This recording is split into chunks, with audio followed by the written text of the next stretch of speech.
Les essais permettent de vérifier les caractéristiques électriques et thermiques du transformateur par rapport aux spécifications de la commande.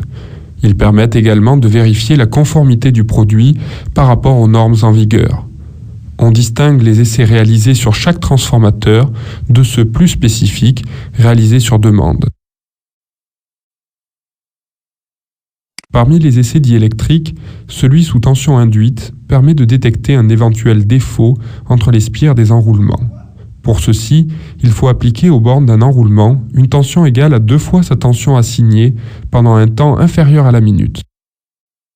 L'essai diélectrique, par tension appliquée, permet de vérifier la tenue diélectrique de chacun des enroulements du transformateur par rapport à la masse et aux autres enroulements. La tension d'essai est appliquée entre l'enroulement en essai et toutes les autres bornes des enroulements reliés ensemble à la masse. La mesure des charges partielles permet de déterminer l'état diélectrique global du transformateur. La mesure se fait à l'aide de capacités branchées entre chaque phase haute tension et la terre.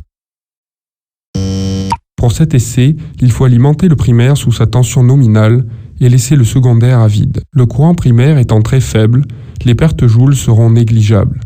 Toute la puissance absorbée par le transformateur correspond aux pertes fer. En plaçant judicieusement vos appareils de mesure, vous pourrez déterminer le rapport de transformation et calculer les impédances du schéma monophasé équivalent.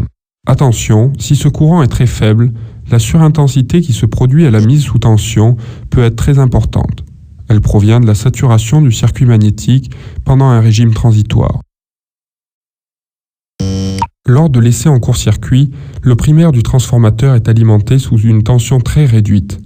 Le secondaire est alors en court-circuit. On ajuste alors la tension primaire afin que les courants primaires et secondaires soient aussi proches que possible du courant nominal. La tension d'alimentation étant très faible, les pertes fer peuvent être aisément négligées. La puissance absorbée correspond à des pertes joules. Cet essai doit vous permettre de déterminer la tension de court-circuit du transformateur, UCC en pourcent, ainsi que ses composantes résistives et inductives. Vous pouvez aussi obtenir les impédances RS et XS du schéma monophasé équivalent.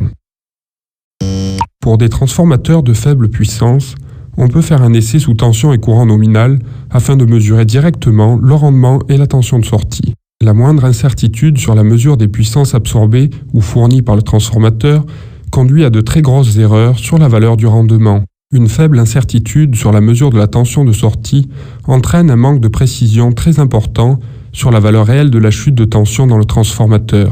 Le rendement du transformateur peut être obtenu de façon précise à partir des 2 essais précédents.